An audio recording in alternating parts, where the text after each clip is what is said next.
नमस्कार। मैं doctor Rajpal Singh Shekhawat, assistant professor Hindi. पिछले वीडियो में हमने आदिकाल के सीमांकन के संबंध में चर्चा की थी और हमने 8वीं शताब्दी के मध्य से 14वीं शताब्दी के मध्य तक आदिकाल का सीमांकन निर्धारित किया था। आज हम आदिकाल के नामकरण के संबंध में चर्चा करेंगे। आदिकाल के नामकरण के संबंध में विभिन्न विद्वानों ने अलग अलग नाम दिए हैं और उन्होंने इसके अपने आधार भी बताए हैं। ये नाम किस तरह उपयुक्त और अनुपयुक्त है, इस पर हम चर्चा करेंगे और इसमें सबसे अधिक उपयुक्त नाम, सर्वाधिक उपयुक्त नाम कौन सा है, इस पर भी हम इस वीडियो में चर्चा करेंगे। आदिकाल के लिए विद्वानों ने अलग अलग नाम दिए हैं। जैसे जॉर्ज ग्रियर्सन ने इसे चारण काल कहा है, मिस्र बंधुओं ने इसे प्रारंभिक काल कहा है, आचार्य रामचंद्र शुक्ल ने इसका नामकरण वीर गाथा काल किया है, आचार्य हजारी प्रसाद द्विवेदी इसे आदिकाल कहते हैं, डॉक्टर राम कुमार वर्मा ने इस काल का नाम संधि काल और चारण काल दिया है, राहुल सांकृत्यायन इसे सिद्ध सामंत काल कहते हैं और विश्वनाथ प्रसाद मिश्र ने इस काल का नाम वीर काल दिया है। इस तरह सभी विद्वानों ने अपने अपने मतों से इसका नामकरण अलग अलग किया है।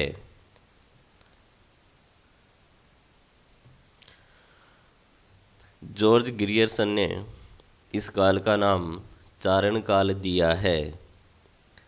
जॉर्ज ग्रियर्सन इस प्रारंभिक काल की सीमा 643 ईस्वी तक ले गए हैं, किंतु चारण प्रवृत्ति की रचनाएं अर्थात वीर रसात्मक रासो काव्य जो चारणों ने लिखे थे वे 1000 ईस्वी के बाद मिलते हैं।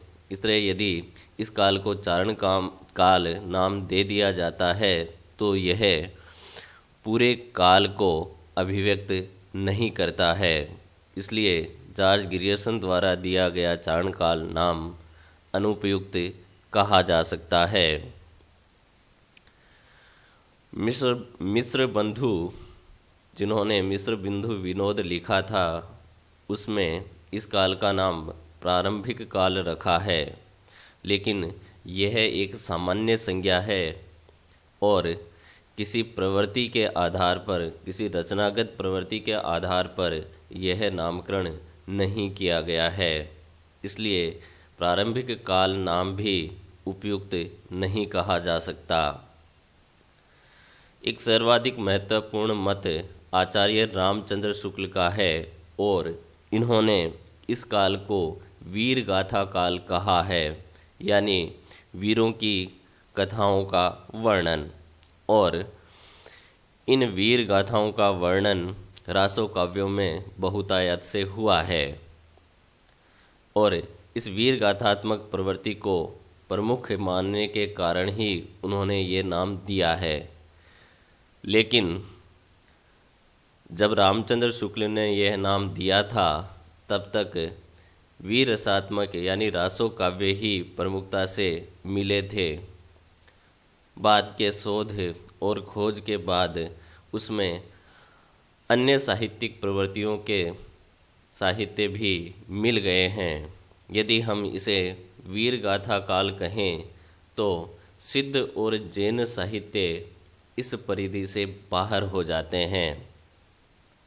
और सबसे बड़ी बात यह है कि जिन रासो काव्यों के कारण उन्होंने इसे वीर गाथा काल नाम दिया था उनके वर्तमान रूप भी अप्रामाणिक माने गए हैं, यानी उनमें प्रक्षिप्त अंश बहुत अधिक है, बाद में जोड़े गए अंश अधिक हैं, उनका मूल रूप अब सुरक्षित नहीं रह गया है।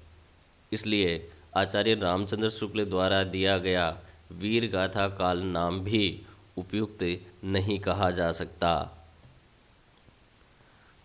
डॉक्टर रामकुमार वर्मा ने इस काल को संधि काल और चारण काल कहा है और इसे दो कालखंडों में विभक्त कर दिया है। पहला नाम यानी संधि काल भाषा की ओर संकेत करता है।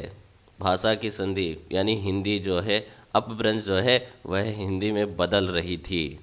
और दूसरा नाम एक वर्ग की ओर का बोध कराता है। एक वर्ग यानी चारण जो रचनाकार थे, इसलिए इसमें भी किसी प्रवृत्ति का आधार न होने के कारण इसे उपयुक्त नहीं कहा जा सकता।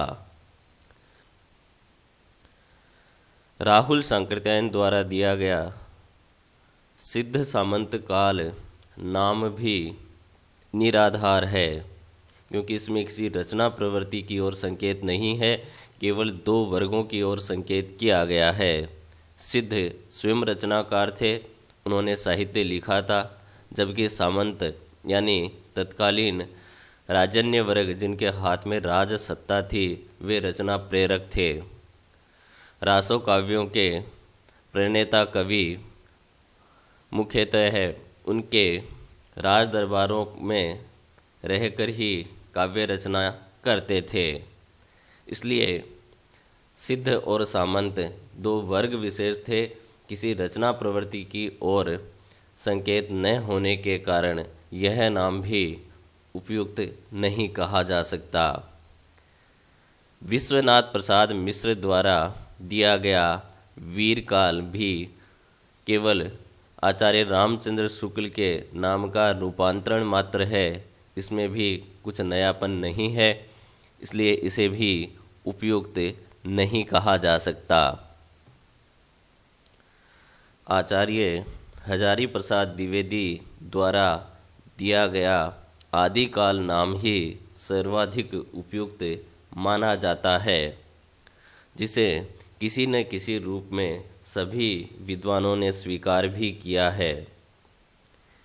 इस नाम से उस व्यापक पृष्ठभूमि का बोध होता है जिस पर आगे का साहित्य खड़ा है। आदि यानी प्रारंभ, शुरुआत, साहित्यिक प्रवृत्ति की दृष्टि से भी और भाषा की दृष्टि से यह हिंदी का आदिकाल था। आध्यात्मिक, श्रृंगारिक तथा वीरता की जो प्रवृत्तियाँ इस काल में प्रारंभ होती है, उनका विकसित रूप परवर्ती साहित्य यानी बाद के साहित्य में मिलता है। भक्ति काल और रीति काल में ये तीनों प्रवृत्तियाँ विकसित रूप से साहित्य में पाई जाती है।